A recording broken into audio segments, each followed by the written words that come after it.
and welcome to This Old Arcade. I'm Tim.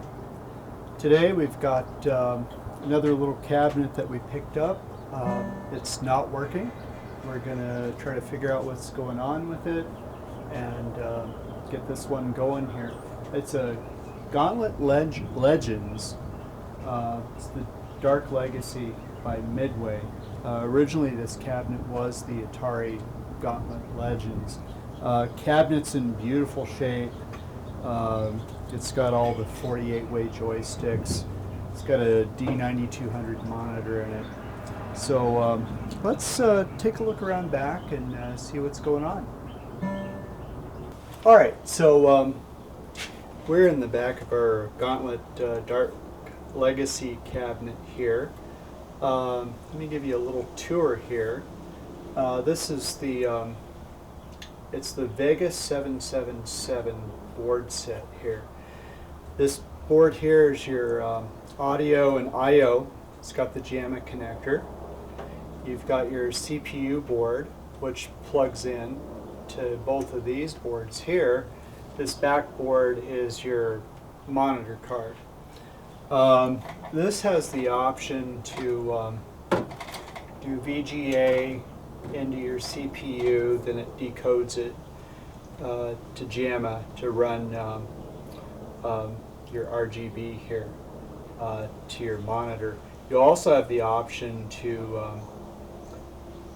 plug in directly to the monitor card. There's a VGA setting on the dip switches, which your dips are. There's two sets of dip switches there. Other note is this is your battery memory backup. If that sucker's bad, as I learned on Rush 2049, you're not going to boot up. This had the power supply missing, and I've gone ahead and put a power supply in here. They kind of hacked the thing and pulled off the connector on the game harness end, so I've got these little Molex pins plugged into the power supply harness here. So we're going to turn this on and kind of see what it does. I do know that this monitor isn't working, so I've plugged in an LCD here to our monitor cards. Let me flip this on here. Kind of starts out looking normal, but the hard drive light is stuck on, and I'm hearing kind of popping funny sounds in the audio, and it gives me a message on the screen here. It looks like we at least have a bad hard drive. Let's see, it's switching to some other mode here. Okay, it's doing that again. It gives me an error message there. So we're probably going to upgrade this to a compact flash and run it that way. We'll get the correct connector here. I want to show you what's going on with the monitor here. It's sounding like, and it's looking like it's lost its vacuum on the tube. I haven't actually pulled this off to see. This neck may be cracked because when I plug it in, the D9200 board starts to fire up, but then I get kind of, I get sparks up inside the neck, and then it shuts down. Let's see if it'll do that again. Yeah, I'm getting light flashes up in the neck. So either, I'm pretty sure there's probably a crack in the tube here somewhere. So we've got a dead monitor. I might have a spare picture tube for this. We might try that out and see if we can get that up. So stay tuned, and we'll see what we can get going on this this really great Atari game. Okay, I'm going handheld here for a second. I started pulling this chassis out to swap my tube out, and you look here, that'll give you a bad day for for arcade machines. You can see here this got bumped and that sucker's cracked. So you've got air in the tube. Electronically everything's intact, but if you don't have the vacuum there, the grids up in here, they're going to arc. You're going to get that high voltage arcing. So, alright, we definitely got to redo this tube here.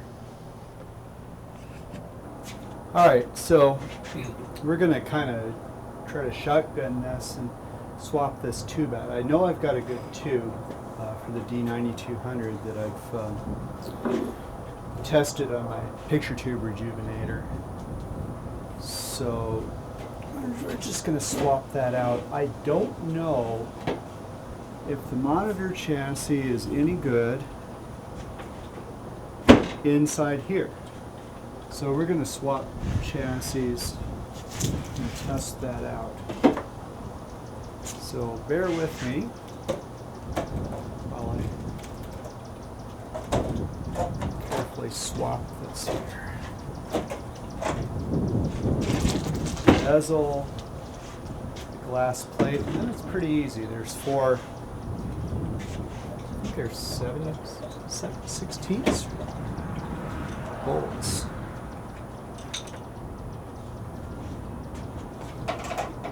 Nuts, I should say. I've got everything disconnected in the back. There was not a ground strap on this one.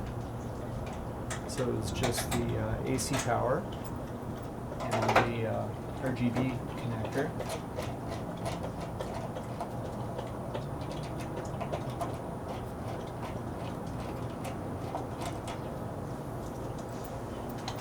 It's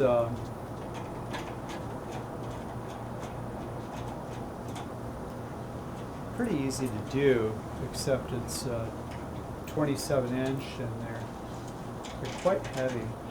Well, for me they're heavy.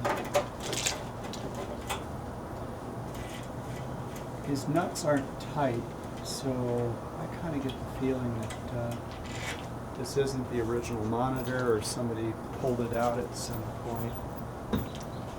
And maybe they were putting a new monitor in and broke it.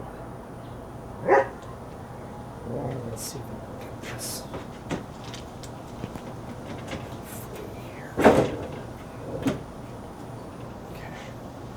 Usually what I'll do on these is pop around back and push them out from the back, get them to balance, and then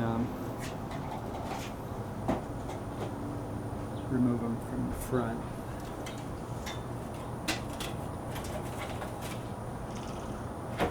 Just got to get that top out first.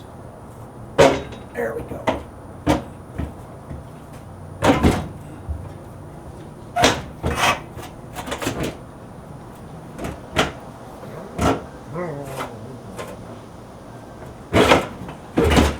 They don't even have the chassis bolted in there. Yeah. Somebody was definitely playing around with this. I'll just drop it like that. And I can balance it and set it down. Okay. The chassis is already basically loose. Get something to discharge the anode cable here. There we go. There's ground right next to it, so it's real easy to discharge. So we're good. There wasn't even no charge in that one.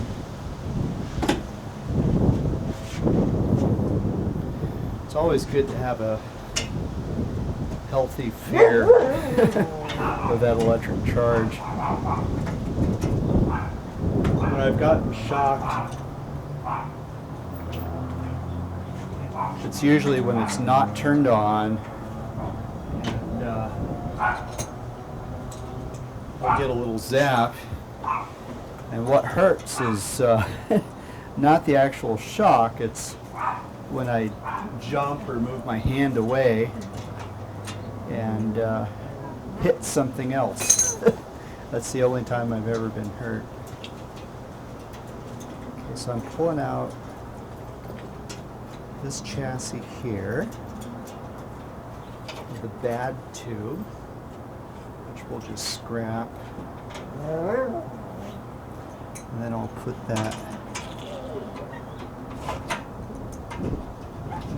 this unknown chassis in with the good tube. The yokes look the same, so I think it'll be okay. They're both the same monitor.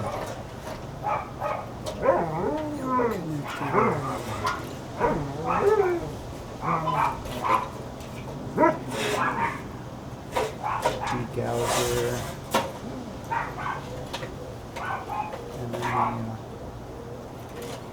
the grounds to the net board. This cabinet's, I assume, from Oklahoma. It's got Oklahoma license tags on it.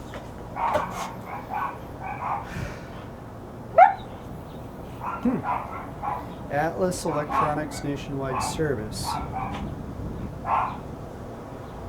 Serviced in 2009. I've never heard of Atlas Electronics.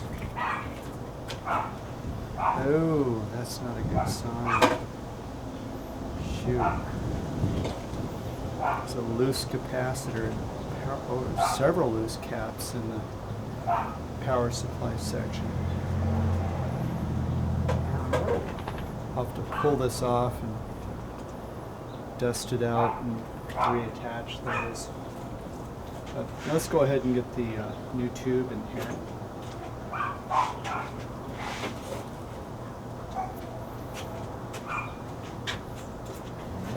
These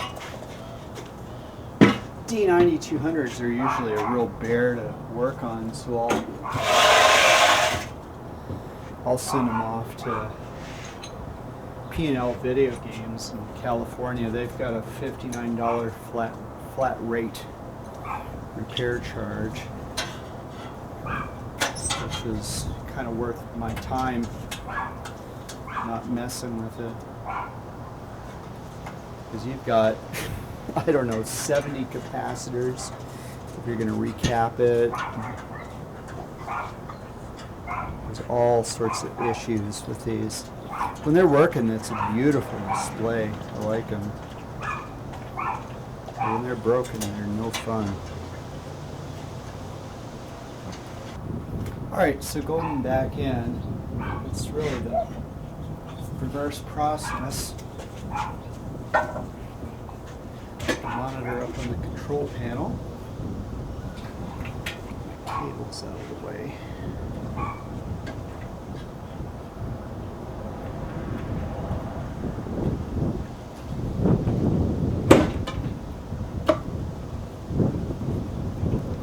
Let it roll into place. If you ever pick one of these up and you start to feel, after you've discharged it, if you feel any kind of static electricity here, just stop and discharge it again.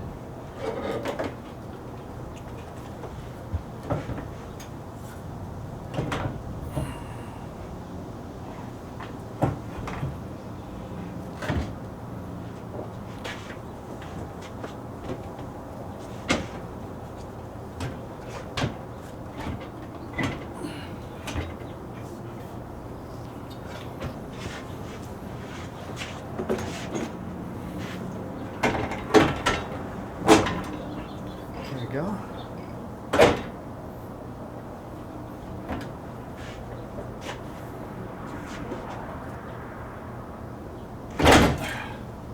There.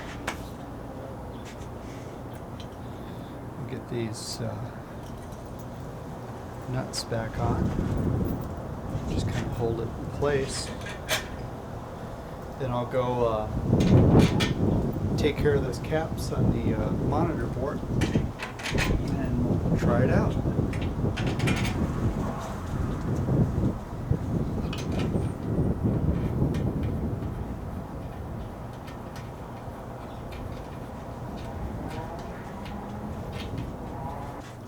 Alright, so I got that monitor board. I soldered those loose caps back in and hit some other cold solder joints. So we're going to try out this display here now and see what kind of picture we get. I think I'm going to have to go through and probably recap the thing. I just want to make sure I'm getting a picture before I go any further. Let's see here. Okay, sounds like it's switched on.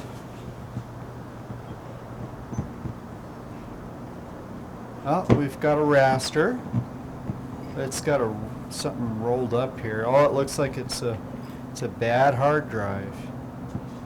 I'll have to do. I'll definitely have to recap this display, and we'll go ahead and order that compact flash for the hard drive, and see what kind of shape the motherboard's in. Let's see if it does anything else here. Oh. Okay, yeah. Definitely looks like it's the hard drive. Picture tube may not be in too bad of a shape. I've got this hooked up on the VGA, so, well, stay tuned, and we'll go through the display and get that hard drive taken care of. Alright, so we got our compact flash in today for our Gauntlet Dark Legacy. It's from Arcade Services. This is $40 off of their website. And it's the new style. It doesn't require an IDE cable, so we can plug it directly into the board. In fact, it says this side faces in towards PC board. So I'm going to put it in like this here and make sure we get the pins lined up. Then we'll connect our power and we'll see what happens.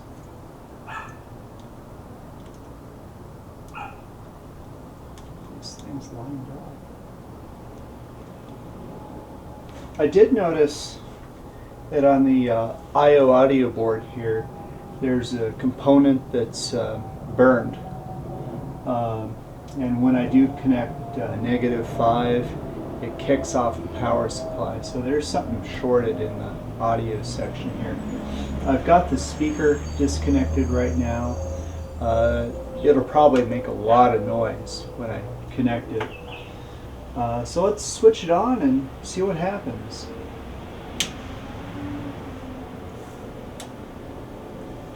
So far, so good.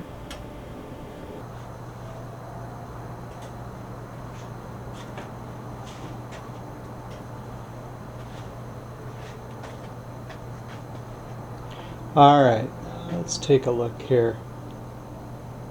Oh, we got something up on the screen. That looks like it's loading. And, oh, we're up. Okay, we're in business here.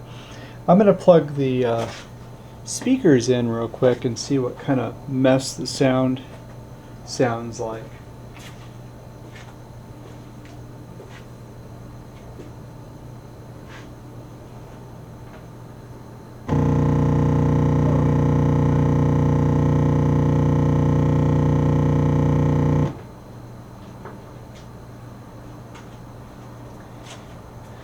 Yeah, I'm going to have to do something with the sound on the I/O board there. Let's check it out. Check it in the test menu here.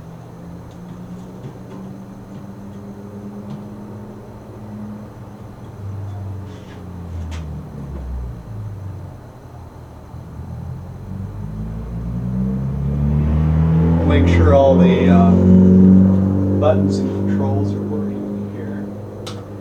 Controls test. Looks like the joysticks are good. Buttons and starts. These look good.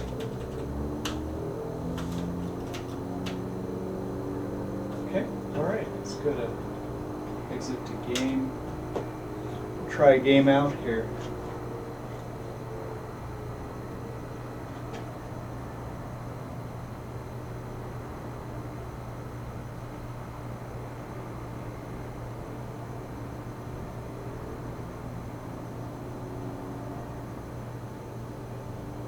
All right.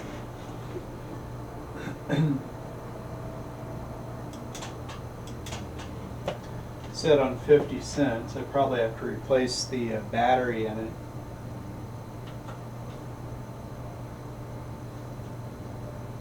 Just go no. Do the 9.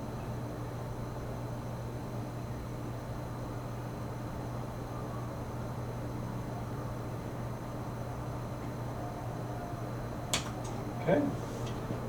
So far so good. It looks like it's playing all right.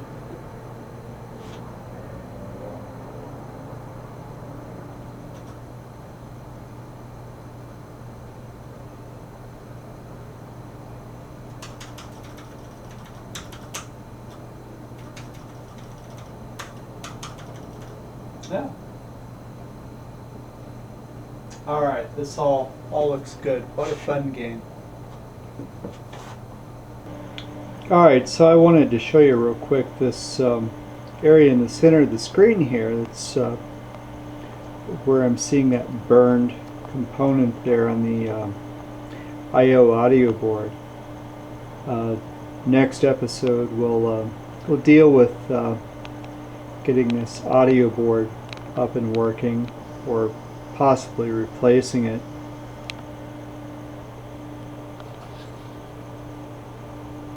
Well, thank you for joining us here at this old arcade. We've got a lot of stuff done on this so far. We've got a picture up. We can actually play the game. We've got more to do to clean up the wiring and take care of this audio I/O board. And I want to brighten up this monitor too. So we'll see what we can do to take care of that stuff. So once again, thanks for joining us here at this old arcade.